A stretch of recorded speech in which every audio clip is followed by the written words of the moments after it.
bright lights, big money, millions of fans screaming your name before you even hit puberty. Sounds like a dream, right? Well, for these child stars, it was more like a very sparkly nightmare from studio execs treating them like dollar signs. With cute faces to the internet dissecting their every move before they learned algebra. Today we're talking about the child stars who were chewed up, spat out, and left for the tabloids. This is not your sanitized documentary. We're peeling back the glitter and showing you just how toxic fame really gets. Childhood? What's that? These kids are booked and busy. Let's talk about the factory stars. You know them. Miley Cyrus, Demi Lovato, Amanda Bynes, Lindsay Lohan. The ones who smiled wide for the cameras and collapsed behind them. They were sold as role models, but behind the scenes? They were pushed, poked, polished, and paraded like circus animals with better hair. Amanda Bynes was comedy gold, a tween icon, Nickelodeon's crown jewel, and then Hollywood did what it does best, destroyed what it couldn't control. She went from sketch comedy genius to tabloid headline. Why? Because she dared to break the good girl script. The industry didn't help. It mocked, it memed, it watched her unravel like it was an episode of SNL.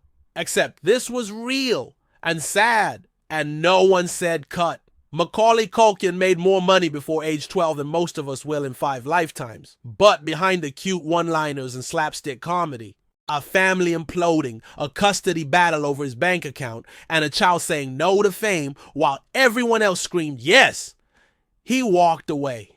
And honestly, king behavior. Because if you survive fame as a kid and still have a soul by 30, you've already won. Britney was the blueprint. Mickey Mouse Club to global pop domination. She danced, smiled, sold millions. And then the industry put her through the meat grinder. She was called crazy for shaving her head.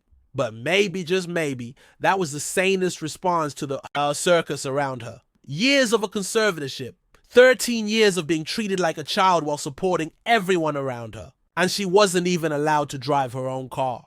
Narrator, dead serious. If Britney Spears can survive that, we should honestly just make her president. Lindsay Lohan was the moment. She had the acting chops, the it girl aura, the Disney training. Ours wheels. And then came the photos, stumbling out of clubs, crying in court, fighting the press. Narrator, mocking tone. The public called her wild, irresponsible, unhinged. But let's be real. We raised her on scripts and photo ops and then blamed her for burning out. What she needed was therapy. What she got was TMZ. Hollywood doesn't discriminate when it comes to ruining childhood. Justin Bieber had full-blown global fame by 15 and a breakdown by 19. Aaron Carter, a cautionary tale no one listened to. Shia LaBeouf, talent wrapped in trauma turned into tabloid fodder. These boys were famous before they were grown and punished for not growing up right. Think it's over? Think again. The machine just upgraded. Now it's YouTube family vloggers profiting off their kids. First steps. TikTok teens with brand deals before they hit puberty.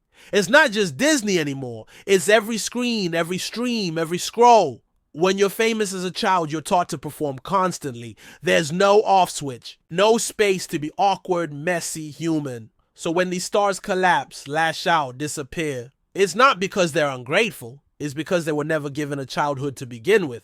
Not all child stars are doomed. Some, like Drew Barrymore, found light after rehab. Some, like Selena Gomez, turned their pain into platforms for mental health. It's possible to heal, but only if we start treating child actors like children, not products. Fame isn't inherently evil, but when it's handed to a child unchecked and unprotected, it becomes a weapon. So next time you see a 10-year-old on a red carpet, ask yourself, one of the darkest twists in the child star saga is the betrayal that doesn't come from producers or paparazzi, but from the people who should love them most. Let's talk about the parents. Not all of them, of course, but far too many traded in their child's innocence for a mortgage payment and a new SUV. These are the so-called stage moms and spotlight dads lurking behind the curtain with contracts in one hand and cash advances in the other. Kids aren't born desperate for fame. They're coached into it. And once they're famous, their earnings become a family business. Remember when Macaulay Culkin had to go to court to remove his own father from his trust fund? That wasn't An anomaly. That was a warning no one listened to. These kids aren't just exploited by strangers. Sometimes they're used up by their own blood.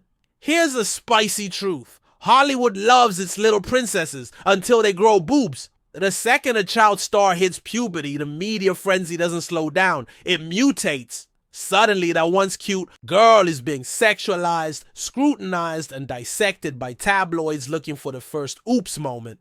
Think about how we treated Britney, Miley, Bella Thorne, even Millie Bobby Brown.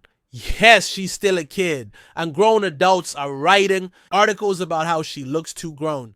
It's disgusting. The industry builds up a wholesome image and then savagely tears it down when these girls dare to become women. It's not just exploitation, it's premeditated sabotage. And the public eats it up, forgetting that under all.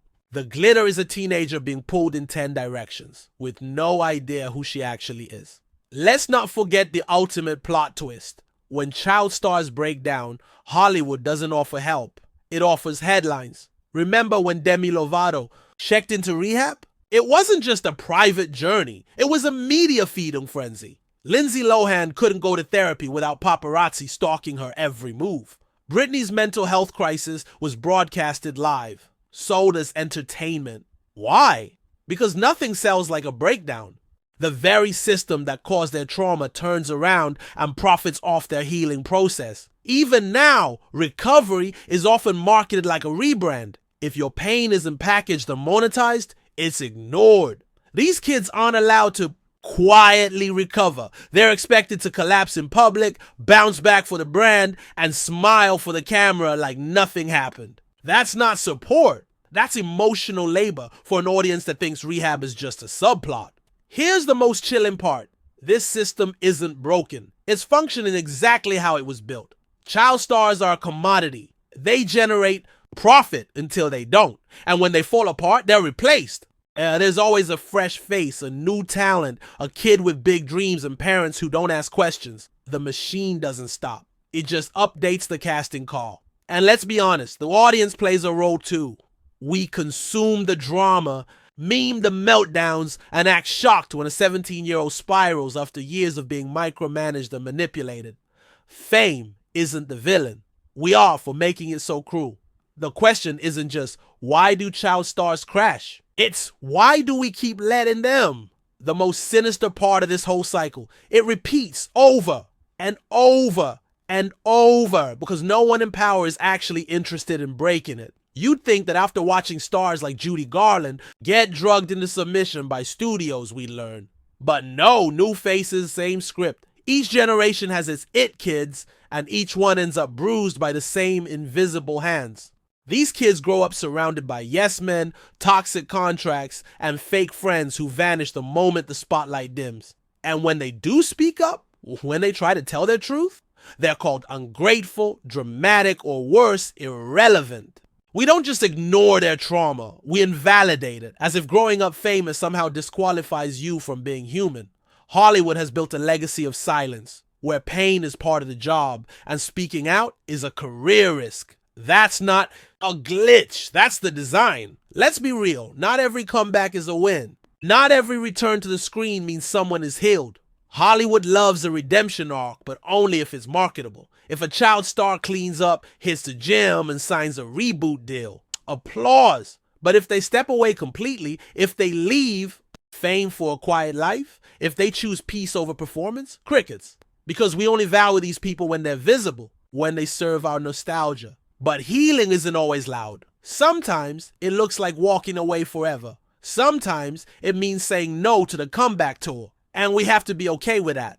Because if we really care about these people, beyond the characters they played, we need to let them heal in the shadows, not force them back into the spotlight for our closure.